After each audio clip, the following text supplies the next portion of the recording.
Hello students, I am an SST teacher in Adarsh Senior Secondary School, Khaisirgarh. Hope you all are fit and fine. I welcome you all to join online classes. I hope see you soon in classes. Stay home, stay safe. Today we'll be discuss about chapter second. Chapter second है वो हमारा one एवं वन्य जीव संसाधन। इसके हमने की पॉइंट्स के अंदर इंट्रोडक्शन हो गया था हमारा चैप्टर का।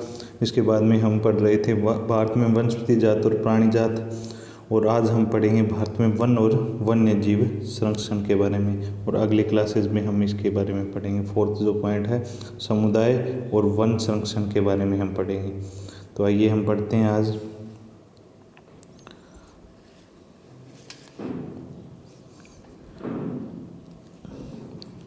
जैसे हमने यहाँ तक पढ़ लिया था कि विभिन्न वर्गों के लिए क्या होता है, वनों के अलग अलग मायने होते हैं कि कोई तो कहता है वन होने चाहिए या कोई कहता है नहीं होने चाहिए। तो ये अलग अलग यहाँ पे इंडस्ट्री होनी चाहिए वनों की जगह, तो ये अलग अलग मायने रखते हैं।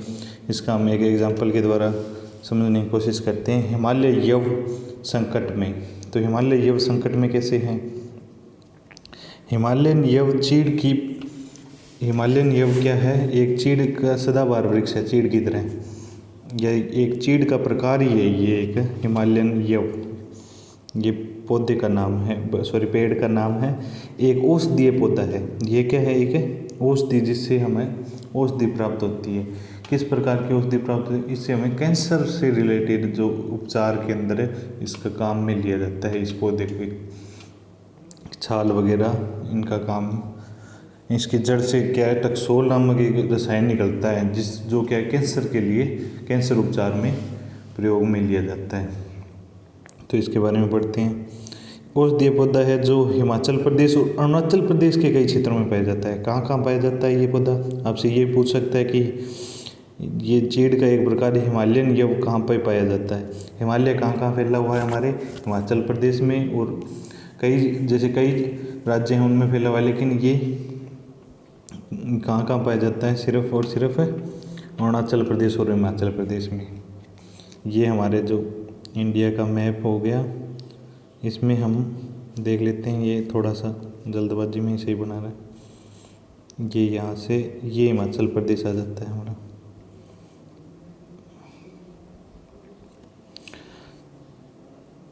तो ये क्या है, वहाँ पे पाया जाता है। फिर इसके बाद में कुछ कैंसर रोगों के इसके पेड़ की छाल, पत्तियों, टहनियों और जड़ों से टक्सोल नामक रसायन निकलता है तथा इससे कुछ कैंसर रोगों के उपचार के लिए प्रयोग में किया जाता है। ये जो भी मैंने बताया कि इसकी जड़ों से क्या निकलता है, टक्सोल नामक रसायन, जो किसके उपचार के लिए उपयुक्त है? कैंसर में। इससे बनाई गई दवाई विश्व में सबसे अधिक बिकने वाली कैंसर औषधि है। इससे जो दवाई बनती है वो सबसे अधिक है कैंसर के लिए काम में ली जाती है, कैंसर रोग के लिए। आगे बढ़ते हैं। इससे बनाई गई दवाई विश्व में सबसे अधिक बिकने वाली कैंसर औषधि। इसके अत्यधिक निष्कासन से इस वनस्पति जाति को खतरा पैदा हो गया है। ये क्या है? इसके अत्यधिक जो इसका जो हो रहा है उससे क्या पैदा हो गया है? इस जाति को खतरा पैदा हो गया है कि ये धीरे धीरे क्या है, कम होते जा रहे हैं। इसके वृक्ष हैं वो कम होते जा रहे हैं। पिछले एक दशक में हिमाचल प्रदेश और अरुणाचल प्रदेश में विभिन्न क्षेत्रों में यव के हजारों पेड़ सूख गए हैं। हजारों पेड़ क्या है? सूख गए हैं। भारत में जैव विविधता को कम करने वाले कारक में वन्य जीव के आवासन का विनाश। भारत के अंदर जो जैव विविधता को कम करते हैं, जैव विविधता क्या होती है? जीवों, अनेक जीव जहाँ पे एक साथ में रहते हैं वो क्या कहलाती है? जैव विविधता। भिन्न भिन्न प्रकार के जीव जो रहते हैं। वन्य जीव के आवास का विनाश। वन्य जीव के आवास का विनाश कैसे हो रहा है? पेड़ों की कटाई कर रहे हैं हम अत्यधिक मात्रा में, तो उससे क्या है कि वहाँ पे उनका जो निवास स्थान है या आवास जो बना के रहते हैं वो फिर उनके कहीं और जाना पड़ता है। अब धीरे धीरे क्या जनसंख्या बढ़ रही है, तो हमारे क्या है, जगह की ज़्यादा ज़रूरत पड़ती है। जगह के लिए हम वनों की कटाई करते हैं। वनों की कटाई करते हैं तो वहाँ जो उस जगह में जो वन्य जीव रहते थे वो और कहीं जो उनको पलायन करना पड़ता है। फिर धीरे धीरे क्या है, ये जगह कम होती जाती है तो उनको क्या है, शिकार, उनका शिकार भी कर लिया जाता है। तो फिर क्या है कि इनको रहने के लिए स्थान नहीं मिल पाता। कई जो ऐसे हैं वो थोड़ी दूर में नहीं रह सकते, उनके पूरा एरिया चाहिए उनको रहने के लिए। जैसे शेर, बाघ हो गया, ये इनको काफ़ी सारा एरिया चाहिए जहाँ ये घूम के अपना शिकार करते हैं। फिर इनको शिकार के लिए क्या है, वो जीव मिलेंगे नहीं, तो फिर ये इनका धीरे धीरे क्या है, ये लुप्त होते जाते हैं। वन्य जीव के आवास का विनाश, आवास है वो उसका विनाश कैसे हो रहा है ये आपको बताया। जंगली जानवरों को मारना व अखेटन, जंगली जानवर है उनको क्या है, मार दिया जाता है या उनका शिकार कर लिया जाता है। पर्यावरण प्रदूषण, पर्यावरण प्रदूषण कैसे कैसे हो रहा है ये आपको बताया। जैसे आप खेतों के अंदर जो पराली जलाते हैं उससे भी पर्यावरण प्रदूषण होता है। वह विषाक्तीकरण और दावानल आदि शामिल हैं।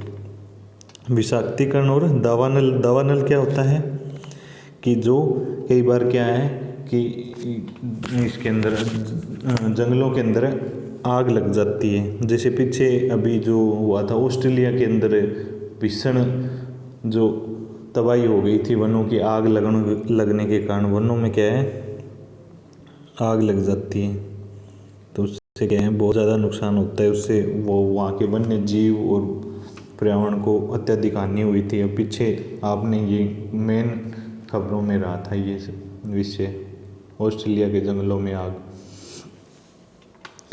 तो पर्यावरण विनाश के अन्य मुख्य कारकों में संसाधनों का असमान बंटवारा। पर्यावरण विनाश के अंदर और मुख्य कारण कौन कौन से हैं? संसाधनों का असमान बंटवारा। संसाधन है वो क्या है, किसी के पास तो अधिक हैं, किसी के पास बिल्कुल भी नहीं है। ऐसा ही आप देख सकते हो कि पढ़ाई के अंदर भी, शिक्षा के अंदर भी ऐसा कुछ ऐसा है। लेकिन आजकल क्या है, सोशल जो प्लेटफॉर्म आ गए हैं इसके ज़रिए क्या है कि ये सब तक पहुंच रहा है। लेकिन क्या है कि कईयों के पास क्या है बहुत ज़्यादा सुख सुविधाएं होती हैं पढ़ने के लिए, लेकिन वो पढ़ते नहीं हैं। और जिनके पास नहीं होती हैं वो पढ़ने की कोशिश करते हैं। इसी प्रकार से संसाधनों के अंदर भी यही है कि किसी के पास तो बहुत ज़्यादा संसाधन है, किसी के पास बिल्कुल भी संसाधन नहीं है। जो क्या है इसके असमान बंटवारा व असमान उपभोग भी असमान करते हैं। फिर पर्यावरण के रख रखाव की जिम्मेदारी में असमानता शामिल है। फिर क्या है कि पर्यावरण की जिम्मेदारी के अंदर भी असमानता है। आमतौर पर विकासशील देशों में पर्यावरण विनाश का मुख्य दोषी अत्यधिक जनसंख्या को माना जाता है। विकासशील देश हैं वहाँ पे क्या है कि जनसंख्या को क्या है पर्यावरण का विनाशक माना जाता है। सबसे पहले अत्यधिक जनसंख्या को क्या माना जाता है, पर्यावरण का विनाश। कैसे माना जाता है ये आपको बताया ही था अभी कि जनसंख्या ज़्यादा होगी तो उनको जगह भी ज़्यादा चाहिए, जगह ज़्यादा चाहिए तो जगह कहाँ से आएंगी, तो फिर वहाँ पे जहाँ पे वन वगैरह है उनकी कटाई होगी और वहाँ से उनके रहने के लिए स्थान। अब जैसे आप देख रहे हो कि अब गांव के अंदर क्या है कि परिवार बड़े हो जाते हैं तो क्या है खेतों में ढाणियाँ बनाते हैं। तो ढाणियाँ जिसमें क्या है पेड़ पौधे होते थे वो जगह क्या है उस ढाणी वाले क्षेत्र ने ले ली, या आपका जो घर बना हुआ है उसने ले ली। तो वहाँ की क्या है कि वहाँ जो पेड़ पौधे उगते थे वो नहीं उगेंगे वहाँ पे। तो ये जैसे जैसे जनसंख्या अत्यधिक तेज़ी से बढ़ती है, इसी प्रकार गाँव का विस्तार होता है ना, तो वो क्या है इसी के कारण क्या है खेतों में जाना पड़ता है। खेतों में जाते हैं तो वहाँ का जो कटाई करते हैं वो या तो पेड़ होते हैं वहाँ पे, तो फिर इस प्रकार से क्या धीरे धीरे क्या गांव में तो बहुत छोटे लेवल पे होता है, शहरों में बहुत बड़े लेवल पे ये चीज़ें देखने को मिलती है। तो ये जनसंख्या एक कारण हो गया इसका। यद्यपि एक अमेरिकी नागरिक का औसत संसाधन उपभोग एक सोमाली नागरिक, अमेरिकी नागरिक है वो सोमालिया एक देश है उसकी बात कर रहे हैं यहाँ पे। उसका जो नागरिक है वो क्या है औसत उपभोग से 40 गुना ज़्यादा है। जो अमेरिकी नागरिक जो भी संसाधन है प्रकृति के द्वारा उपलब्ध है या अन्य संसाधन है उनका उपयोग क्या है 40 गुना ज़्यादा करता है एक सोमाली नागरिक से। भी कोई चीज़ है आप जैसे सोमाली नागरिक क्या है कि एक जो है वर्ग किलोमीटर के अंदर यदि वनों का उपयोग कर रहा है तो फिर उसमें उसकी अपेक्षा 40 वर्ग किलोमीटर वन का उपयोग कौन कर रहा है, एक अमेरिकी नागरिक। तो ये क्या हो गया संसाधनों का असमान वितरण हो गया।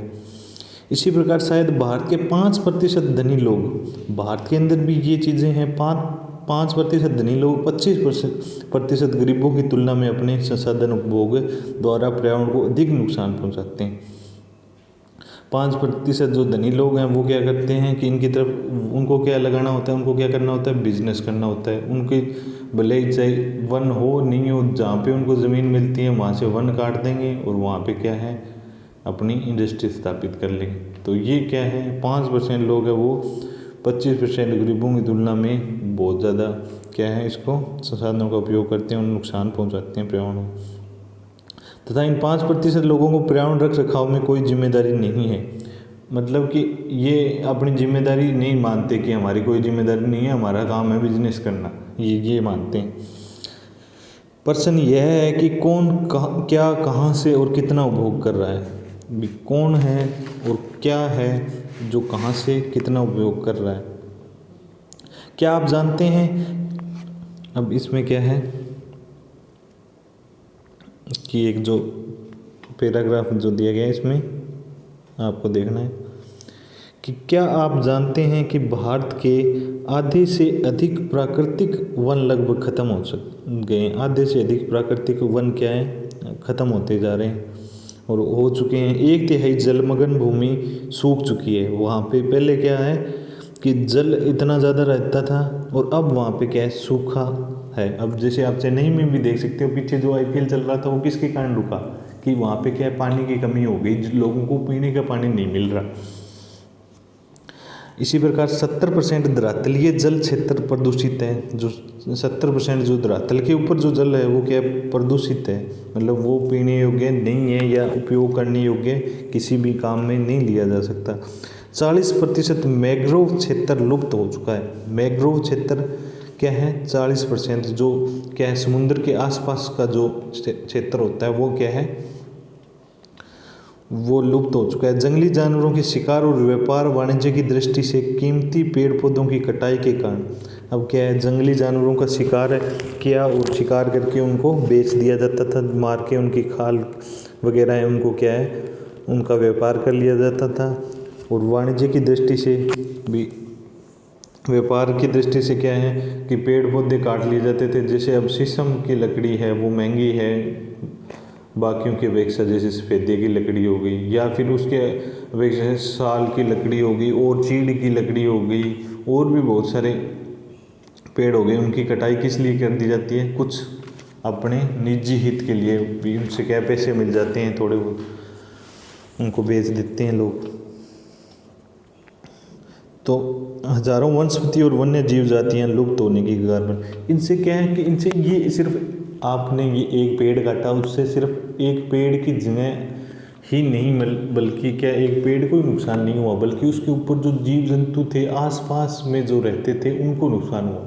जैसे कि आप किसी घर में रहते हैं तो आपको वहाँ से क्या है वो घर यदि गिर जाता है तो आस पड़ोस वालों को भी उसका नुकसान होता है, क्योंकि वहाँ से आप चले जाओगे तो आपके पास जो चीज़ें थी हो सकता है उनके पास नहीं हो तो वो उनका उपयोग कर रहे थे। तो इसी प्रकार पेड़ को क्या है कि यदि काट दिया आपने तो वहाँ पे जितने जीव जंतु रहते थे, हो सकता है कई जीव जंतु ऐसे ही होते हैं जो सिर्फ पर्टिकुलर उसी पेड़ या पौधों पे या कीट पतंगे होते हैं वो वहीं सिर्फ जाते हैं। यदि वहाँ से काट दिया जाए तो वो भी मर जाएंगे साथ के साथ, या उनको कहीं पलायन करना पड़ेगा। तो ये चीज़ें क्या है, एक पेड़ के काटने से कितना नुकसान होता है इनके आसपास के, वो भी आपको ध्यान में रखना चाहिए। प्रत्यक्ष और अप्रत्यक्ष रूप से क्या है बहुत सारा नुकसान होता है। वनों और वन्य जीवन का विनाश मात्र जीव विज्ञान का विषय ही नहीं है। ये सिर्फ क्या है जीव विज्ञान में आपने पढ़ लिया कि हाँ ये चीज़ें, ये सिर्फ विषय नहीं है। जैव संसाधन कौन से हो जाते हैं जो प्रकृति के द्वारा हमें प्राप्त हैं, जैसे पेड़ पौधे जंगली जीव जंतु, ये सारे क्या हैं जैव संसाधन में आते हैं। का विनाश सांस्कृतिक विविधता के विनाश से जुड़ा हुआ है। इससे क्या है कि सांस्कृतिक जो अपनी संस्कृति है उस जो इसके अंदर विविधता पाई जाती है उसको भी नुकसान पहुंच जाता है। जैसे अब कई जो जातियां हैं वो सिर्फ पेड़ पौधों पे ही निर्भर रहती हैं, तो वो क्या है वो उनकी संस्कृति है। जैसे जो आप देखते हो भील ग्रासिया, ये क्या है ये ज़्यादातर वनों में रहने वाले लोग हैं, तो इनकी संस्कृति अलग है। तो यदि पेड़ पौधे खत्म होंगे तो ये जनजातियाँ भी ये खत्म हो जाएगी। तो फिर क्या है, वो एक संस्कृति खत्म हो गई, उनकी अलग से जो संस्कृति थी वो आपको देखने को नहीं मिलेगी। तो इससे सांस्कृतिक नुकसान भी पहुँचता है। जैव विनाश के कारण मूल जातियां और वनों पर आधारित समुदाय निर्धन होते जा रहे हैं। धीरे धीरे क्या है, निर्धन होते जा रहे हैं और आर्थिक रूप से हाशिए पर पहुंच गए हैं। उनके पास पैसे नहीं है, रोजगार नहीं है, तो पैसे नहीं है। यह समुदाय खाने पीने, औषधि, सांस्कृतिक, अध्यात्म इत्यादि के लिए वनों और वन्य जीवों पर निर्भर है। कहाँ पे निर्भर है? वनों और वन्य जीवों पर निर्भर था। गरीब वर्ग में महिलाएं पुरुषों की तुलना में अधिक प्रभावित हुई हैं। महिलाएं अधिक प्रभावित कैसे हुई हैं? क्योंकि महिलाएं हैं वो इस सभी का ध्यान रखती हैं, खाने पीने की चीज़ों का। अब खाने के लिए क्या चाहिए? पकाने के लिए लकड़ियां चाहिए, वो कहाँ से? वनों से प्राप्त होती हैं। चारा चाहिए, चारा कहाँ से प्राप्त होता है? पौधों से या पेड़ पौधों से प्राप्त होता है। तो वो और जल भी क्या है, प्रकृति से प्राप्त होता है। और अन्य आवश्यकताओं को, वस्तुओं को इकट्ठा करने की मुख्य जिम्मेदारी किसकी होती है? महिलाओं की। अब पानी कौन लाती है? महिलाएं लाती हैं गांव में लगभग।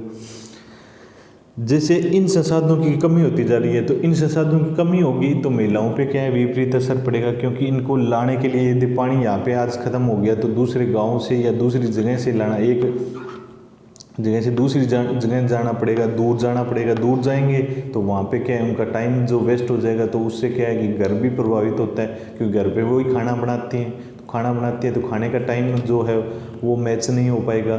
फिर क्या है, फिर वो क्या है, अपने बच्चों को क्या है टाइम नहीं दे पाएंगे। जैसे आजकल नहीं कहते कि हाँ कि घर पे पढ़ाना चाहिए बच्चों को। पहले क्या है, कौन पढ़ाता था? क्योंकि काम इतना होता था कि उनको फुर्सत ही नहीं मिलती थी इन चीज़ों से कि भी हाँ बच्चों के ऊपर भी ध्यान देना चाहिए। यदि बच्चों के ऊपर फिर वो ध्यान नहीं देंगे तो इससे क्या है कि वो उनके बच्चे भी कमज़ोर रह जाएंगे। तो ये चीज़ें होती हैं इनसे। ये देखो, ये कहाँ जाके कहाँ असर करती है ये चीज़ें। जैसे इन महिलाओं के संसाधनों की कमी होती जा रही है, महिलाओं पर कार्यभार बढ़ता जाता है। इससे क्या है कि महिलाओं के ऊपर क्या है, कार्यभार बढ़ता जाता है। और कई बार तो उनके संसाधन इकट्ठा करने के लिए 10 किलोमीटर से अधिक पैदल चलना पड़ता है। अब जैसे कईयों के खेत वगैरह नहीं है तो उनसे पूछना आप कि उनको लकड़ियाँ लाने के लिए कहाँ कहाँ जाना पड़ता है, घास फूस, चारा लाने के लिए, पशुओं को चारा लाने के लिए कहाँ कहाँ खेतों में जाना पड़ता है। जिनके खेत हैं वो तो ठीक है, खेत में बीज लिया, जिनके नहीं होते हैं उनसे पूछना। ये चीज़ें उनके लिए बहुत टफ होती हैं। जैसे इससे उन्हें गंभीर स्वास्थ्य समस्याएं झेलनी पड़ती हैं। उनको क्या है, फिर स्वास्थ्य के अंदर भी नुकसान होता है, क्योंकि अधिक भार होगा तो अधिक काम करना पड़ेगा उनको। क्या है, 10 किलोमीटर से जाके चारा ला रही हैं, जल ला रही हैं, तो फिर क्या है कि वो आके उनको खाना भी बनाना है। यदि जल और चारा आसानी से यहीं उपलब्ध हो जाए तो फिर तो उनको टाइम की बचत हो जाएगी, जिससे वो क्या है कि उनके स्वास्थ्य के ऊपर भी नहीं फर्क पड़ेगा। काम का समय बढ़ने के कारण घर में बच्चों की उपेक्षा होती है, बच्चों पे ध्यान नहीं दिया जाता, जिसके गंभीर सामाजिक दुष्परिणाम हो सकते हैं, जिससे समाज के अंदर गरीबी वगैरह, स्वास्थ्य क्या है, दुष्परिणाम होते हैं। ये वन कटाई के परोक्ष परिणाम, जैसे परोक्ष और एक तो प्रत्यक्ष होता है, एक परोक्ष होता है। परोक्ष क्या है, जो एक तो प्रत्यक्ष हमें दिखाई देता है कि हाँ ये चीज़ें दिखाई दे रही हैं, लेकिन एक जो मैंने बताया, एक तो पेड़ कटा है, लेकिन पेड़ के परोक्ष क्या कारण है, उसके ऊपर जीव जंतु जो रहते हैं उनको जो नुकसान हुआ है वो परोक्ष नुकसान है। इस स्थिति में गरीबी, पर्यावरण निम्नीकरण का सीधा परिणाम होता है। भारतीय उपमहाद्वीप में वन और वन्य जीव मानव जीवन के लिए बहुत कल्याणकारी हैं। अतः यह आवश्यक है कि वन और वन्य जीवों के संरक्षण के लिए सही नीति बनाई जानी चाहिए। तो ये हो गया आज का आपका टॉपिक। अगला जो है वो अगली वीडियो में पढ़ेंगे। यहाँ तक आज आपने पढ़ लिया है।